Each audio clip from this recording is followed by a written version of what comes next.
Maxine Waters busted FEC violations, and she's got to pay a bunch of money back.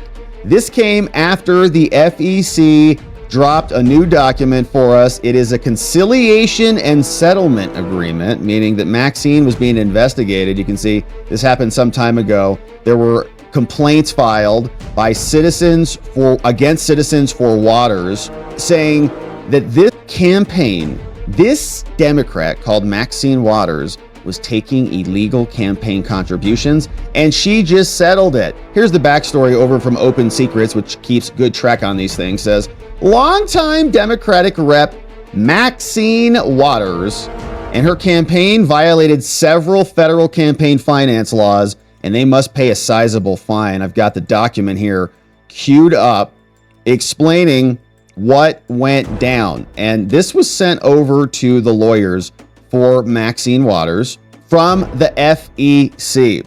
They say, okay, Miss Beaver, the lawyer for Maxine's team, they say back on April 29th, we're just going to memorialize what we've done here. And then they dropped the actual agreement that Maxine's team signed.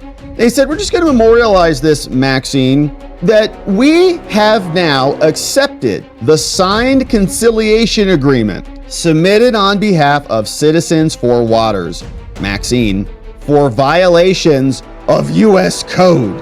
This provision, and this provision, and this provision, Maxine, and provisions of the Federal Election Campaign Act as well. Unbelievable. Now, the commission will place the documents on public record today. We'll take a look at them. Information derived in connection with this will not become public. Enclosed, you will find a copy of the fully executed agreement for your records. And here is what the agreement says.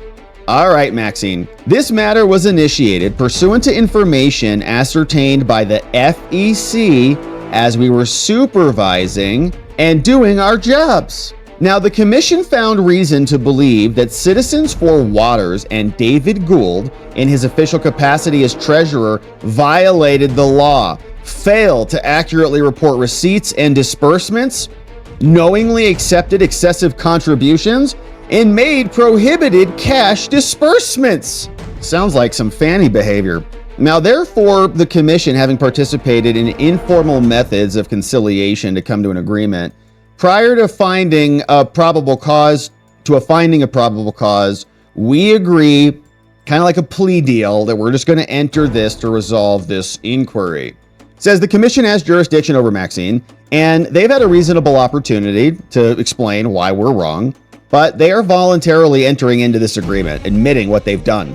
The pertinent facts in law are as follows. Here is what Maxine Waters and her people did. They say during the relevant period, the committee was the principal campaign committee of Maxine Waters, California's 43rd district, with David Gould as its treasurer, saying the FEC Campaign Act of 1971 and the commission, it requires committees to file reports disclosing the total amount of receipts and the total disbursements for the calendar year, saying for each receipt and disbursement that's over $200, the committee must report the source, date, and the amount of each receipt and the ultimate payee, purpose, amount, and date of each disbursement. Now, during the 2020 calendar year, the committee understated all $262,000 in receipts and $256,000 in disbursements. The committee untimely amended its reports to correct these errors. Now, the committee contends that it began using new software, says Maxine, to prepare campaign statements immediately after the 2020 cycle and has filed amendments to reflect the new activity. And the committee also contends that it has retained legal counsel to provide advice and guidance to the treasurer and to ensure accuracy of financial reports. Oh, crap. We got caught. What happened? We switched our software. Okay, so that's why you can't account for $250,000? Yeah, but we're going to do better now. We hired somebody who's going to come in and consult with us. So during the 2020 election, an authorized committee could not accept more than $2,800 per election from individuals, but they didn't care. Contributions which either exceed that may be deposited or returned to the contributor. Now, if the excessive contribution is accepted, the treasurer may request redesignation or reattribution of the contribution. If it is not obtained, then you got to refund it. Say you can take the money, you got to hold it and find a nice home for it, or you got to send it back. During the 2019 and 2020 calendar years, Maxine Waters accepted excessive contributions from 7 individuals totaling $19,000 that were not refunded, reattributed, or redesignated, and they didn't give that money back. Maxine, 19 G's. Now, a committee shall make all disbursements by check or similar draft drawn on the account. During the 2020 calendar year, the committee made 4 prohibited cash disbursements that were each in excess of $1,000, totaling $7,000. Oh, what was that for? Grey Goose with Fannie? The committee contends that it retained legal counsel to provide advice and guidance to the treasurer. But here are the violations. They say they repeatedly violated these provisions of the law by failing to accurately report receipts and disbursements in 2020. They violated this provision by knowingly accepting excessive contributions. Respondent also violated those laws by making prohibited cash disbursements.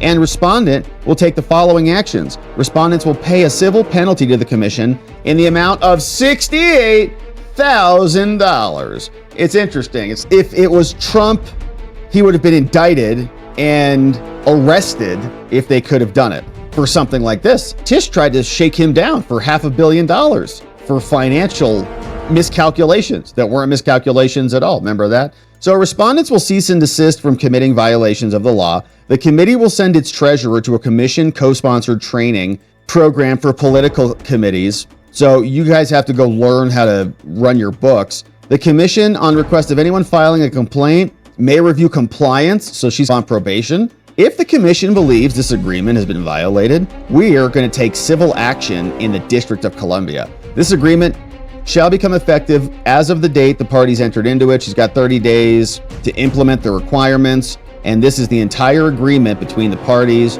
signed by Acting General Counsel for the FEC and David Gould, Maxine Waters, Treasurer, signing that they owe 68 G's. And it sounds like David's going to have to go to remedial class to learn about switching softwares and keeping track of $250,000.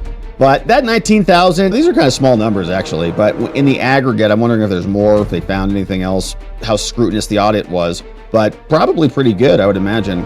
$19,000, $7,000, big numbers. 68,000 owing a fee back, big numbers. But I think the idea on this is that it's just the cost of doing business. Remember Hillary Clinton had that scandal. She had to pay an FEC fine of $100,000. So what? All right, fine, big deal. They caught you for $68,000. How much other grift did she take? It's not 68 G's. Okay, it's just the tax, baby. She's got to pay the tax man, right? It's the FEC. Obama did the same thing. Remember, he was like raising billions of dollars or whatever, hundreds of millions, taking those foreign dollars coming in overseas where he didn't have to validate the CVV number on the back on his website. They said that's clearly outside of what is required. They said, oh, horrible. No. They took in a couple $100 million. They pay a couple $100,000. Good ROI. So Maxine Waters escapes with $68,000 fine, but she is busted, multiple violations, multiple egregious examples of misconduct out of a congresswoman's office. We should expect better out of California, but we're not going to hold our breath. All right.